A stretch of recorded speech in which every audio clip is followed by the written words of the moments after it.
Oke, bismillahirrahmanirrahim. Assalamualaikum warahmatullahi wabarakatuh.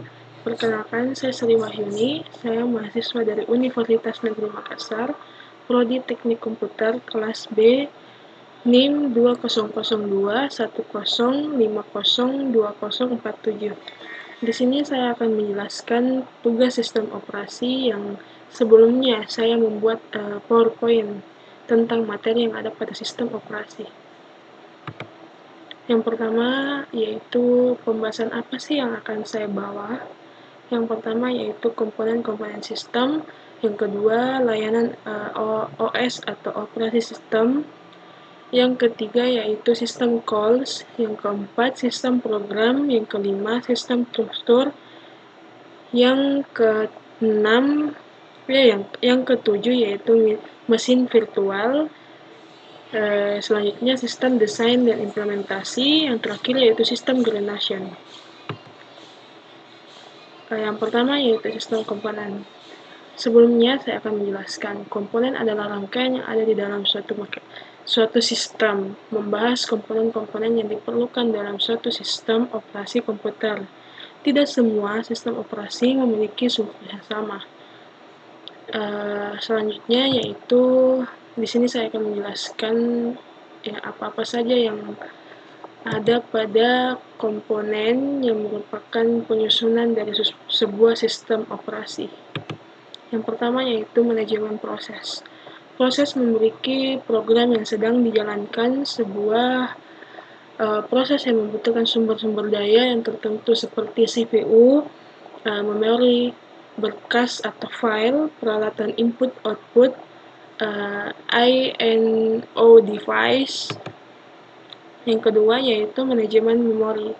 Memori merupakan unsur utama operasi sebuah sistem komputer pada zaman sekarang atau modern. Beberapa utama memiliki peran sebuah tempat penyimpanan data, alamat, dan instruksi yang secara cepat dapat diakses atau dibaca oleh prosesor, CPU, atau peralatan I/O dan program. Yang ketiga yaitu manajemen sistem berkas. Berkas adalah kumpulan informasi yang berhubungan sesuatu dengan tujuan. Pembuatan berkas tersebut umumnya berkas merepresentasikan program dan data. Berkas dapat mempunyai struktur yang bersifat hierarki atau direktori, volume, dan lain-lain. Sistem operasi mengimplementasikan konsep abstrak dari berkas dengan mengatur media penyimpanan, misalnya tab atau disk. Selanjutnya yaitu manajemen sistem input dan output. Sistem ini sering disebut dengan device manager, menyediakan device driver yang umumnya sehingga operasi input-output dapat seragam, seperti membuka, membaca, menulis, dan menutup. Contohnya, pengguna menggunakan operasi yang sama untuk membaca berkas pada perangkat keras, seperti CD-ROM dan flash disk, yang sering digunakan pada mahasiswa. Yang kelima yaitu manajemen penyimpanan sekunder. Data yang disimpan dalam memori utama bersifat sementara dan jumlahnya sangat kecil.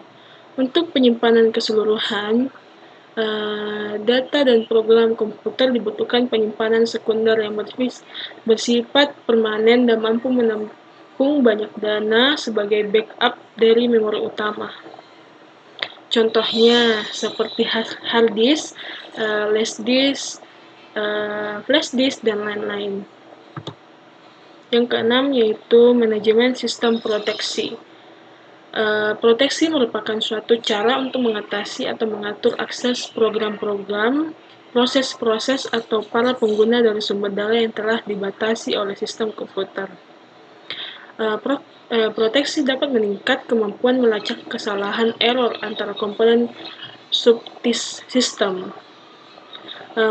Proteksi juga membatasi atau mengendalikan pengguna yang berizin atau tidak berizin untuk mengakses sistem komputer, seperti antara pengguna utama atau administrator. Yang ketujuh yaitu manajemen jaringan. Misalkan pada suatu sistem jaringan terdistribusi, sistem terdistribusi adalah suatu yang memiliki banyak prosesor yang tidak berbagi memori atau peripheral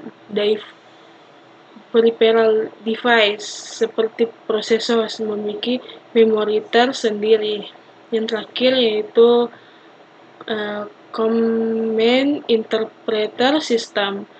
Perintah dalam sistem operasi diberikan oleh pernyataan kendali control statement.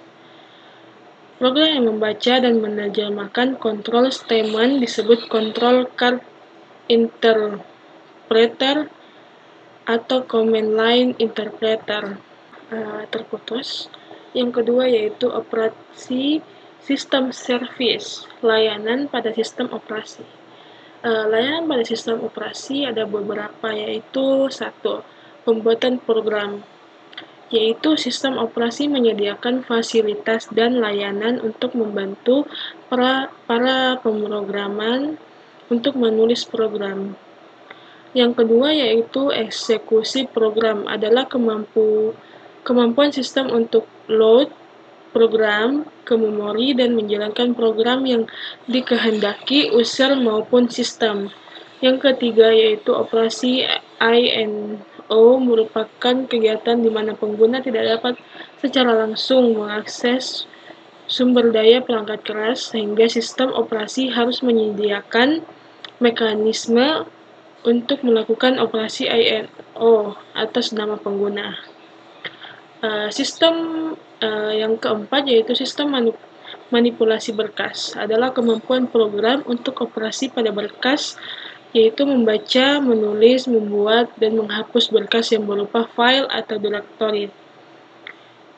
Yang kelima yaitu komunikasi, adalah pertukaran data atau informasi antara dua atau lebih proses yang berada pada satu komputer atau lebih.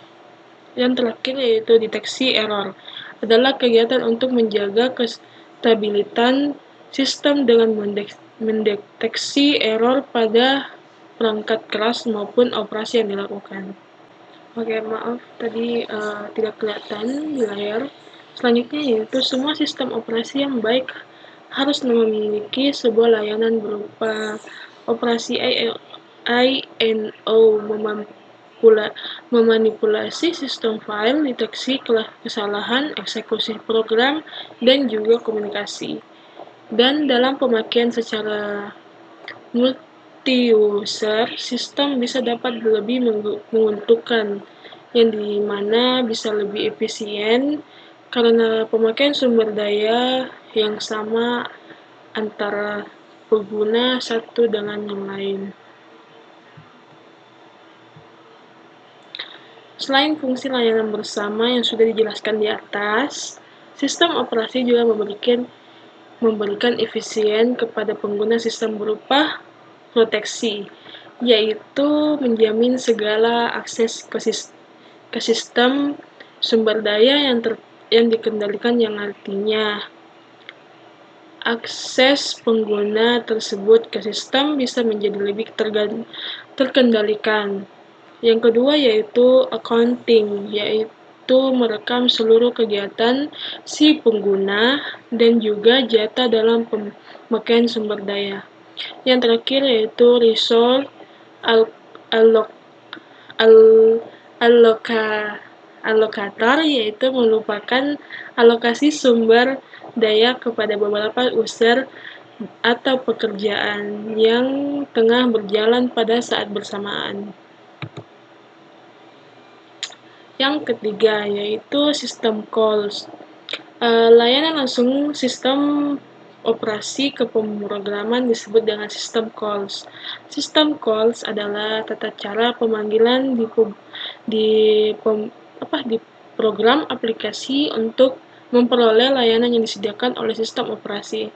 Sistem operasi call berupa rutin sistem operasi untuk keperluan tertentu yang spesifik.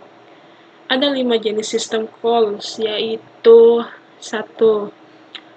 Prosesor kontrol merupakan sistem calls yang mengendalikan proses-proses yang berjalan. Yang kedua yaitu device manipulator adalah sistem call yang mengatur pengguna peralatan-peralatan yang terhubung pada mesin tersebut. Yang keempat yaitu information maintenance adalah sistem yang menghubungkan user dengan sistem operasi dalam hal berbagai informasi. Yang terakhir yaitu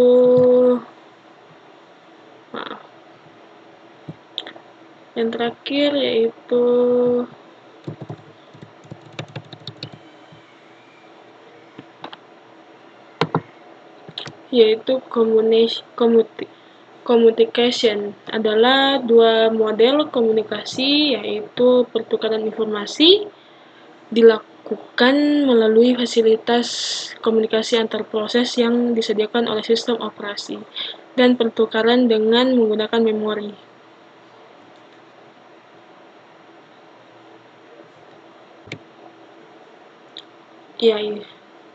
Pemodern sistem menyediakan lingkungan yang memungkinkan pengembangan program dan eksekusi berjalan dengan baik. Dapat dikategorikan dengan memanipulasi berkas file. Selanjutnya yaitu informasi status, tanggal, jam, jumlah memori, disk, dan lain-lain. Yang selanjutnya modifikasi berkas. Selanjutnya mendukung bahasa pemrograman, kompilator, assembly, interpreter, loading, dan eksekusi program. Selanjutnya komunikasi menyediakan mekanisme komunikasi antara proses user dan sistem operasi komputer yang berbeda. Dari sisi user operasional, sistem dilakukan dengan sistem program, bukan sistem call. Selanjutnya yaitu sistem program.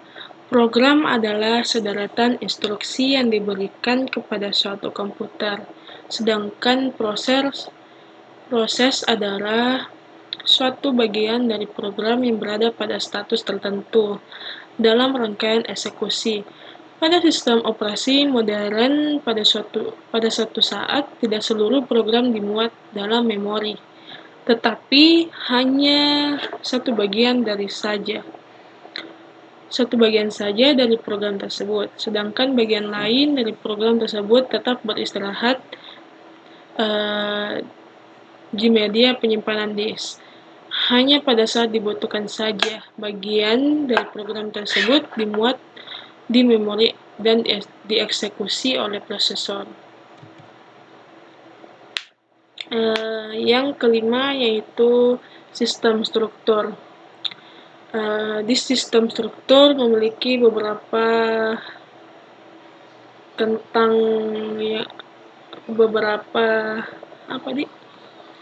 selanjutnya yaitu struktur sistem atau sistem struktur. Di sini saya akan menjelaskan beberapa yang ada pada sistem struktur. Yang pertama yaitu struktur sederhana MS-DOS yang dibuat untuk menyediakan fungsionalitas maksimum dalam ruangan yang minimal. Yang kedua yaitu non-simple struktur atau Unix. Unix karena dibatasi oleh fungsionalitas hardware. Unix pada awalnya juga terbatas penstrukturannya. OS Unix terdiri atas 2 bagian terpisah, yaitu sistem program dan kernel.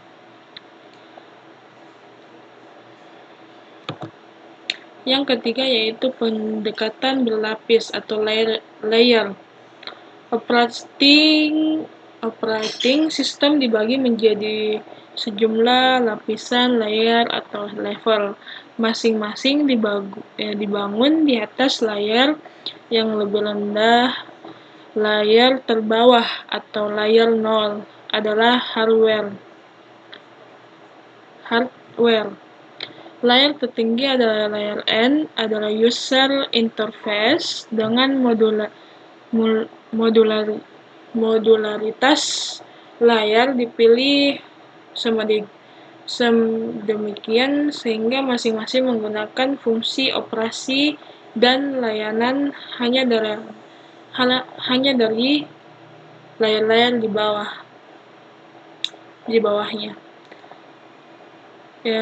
Selanjutnya yaitu struktur sistem mikrokernel, yaitu memindahkan sebanyak mungkin dari kernel ke ruang user. Selanjutnya yaitu match adalah contoh mikrokernel. Yang satu yaitu Mac OS X kernel, sebagian didasarkan kepada Mac. Selanjutnya komunikasi antar modul-modul user menggunakan message passing. Manfaatnya yaitu lebih mudah memperluas sebuah mikrokernel. Kedua, lebih mudah memindahkan operating system ke arsitektur baru. Yang ketiga yaitu lebih handal. Yang keempat dan terakhir yaitu lebih aman. Kelemahannya adalah overhead kinerja akibat komunikasi dari ruang user ke ruang kernel. Selanjutnya yaitu modul-modul. Kebanyakan modern operating system mengimplementasi modul-modul kernel yang dimuat yaitu loadable. 1. Memakai pendekatan berorientasi objek. Yang kedua, masing-masing komponen inti terpisah. Yang ketiga, masing-masing berbicara satu sama lain melalui interface yang sudah diketahui. 4. Masing-masing dimuat hanya ketika dibutuhkan di dalam kernel. Yang kelima yaitu secara keseluruhan mirip dengan layar tetapi lebih fleksibel. Linux, Solaris atau ITC. Selanjutnya yaitu sistem hybrid. Kebanyakan sistem operasi modern sebenarnya tidak memiliki murni satu model. Hybrid mengkombinasikan berbagai pendekatan untuk menjawab kebutuhan. Yang selanjutnya yaitu iOS, Apple Mobile OS untuk iPhone dan iPad. Yang terakhir yaitu Android, developed by OpenHand Island, mostly Google, open source, similar stack to iOS. Dan selanjutnya, ini saya akan menjelaskan yang keenam yaitu mesin virtual. Cara kerja mesin virtual sendiri juga sebenarnya cukup sederhana. Saat Anda membuka mesin virtual, FN akan berjalan sebagai proses di jendela aplikasi di OS, perangkat fisik. File yang terkunci yang membentuk mesin virtual termasuk file log, file pengaturan NVRAM, file disk virtual, dan file konfigurasi. Prosesnya berjalan virtual mesin dikelola oleh perangkat lunak yang dikenal sebagai hypervisor. Software ini bergantung jawab untuk mengelola dan menyediakan seperti memori, penyimpanan, dan sumber daya lainnya. Fungsi dan manfaat virtual machine adalah mudah berganti ke beberapa sistem operasi dalam satu perangkat fisik. Selanjutnya yaitu bisa digunakan untuk melakukan pengujian pada suatu sistem operasi yang berbeda. Selanjutnya yaitu pengujian software pada banyak OS yang berbeda juga lebih mudah. Anda tidak harus punya banyak perangkat untuk melakukannya. Yang terakhir yaitu digunakan untuk komplikasi beberapa server yang berbeda pada satu perangkat. Jenis-jenis virtual machine yaitu satu, proses virtual machine, yang kedua sistem virtual machine, beserta bisa dibaca kembali apa maksud dari proses virtual dan sistem virtual machine.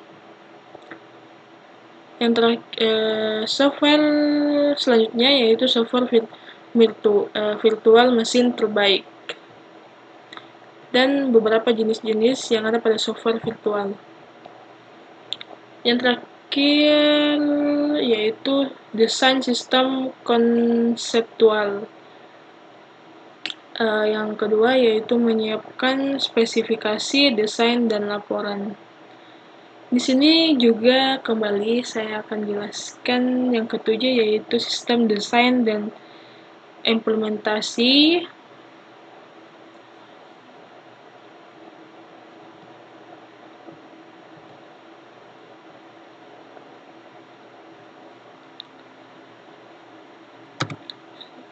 Yang selanjutnya yaitu desain sistem fisik atau desain output. Adalah untuk menentukan sifat, format, isi, dan waktu pelaporan dokumen, serta tampilan layar. Output biasanya sesuai ke dalam salah satu dari 4 kategori berikut. A. Laporan terjadwal. B. Laporan analisis bertujuan khusus. C. Laporan pengecualian yang dipicu. D. Laporan permintaan.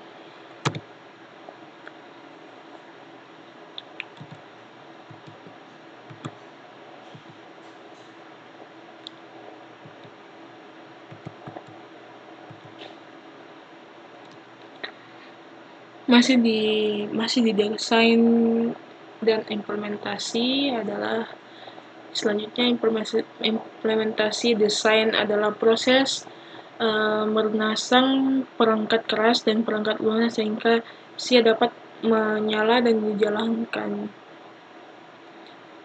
Ada beberapa jenis dokumen yang harus disiapkan untuk sistem baru.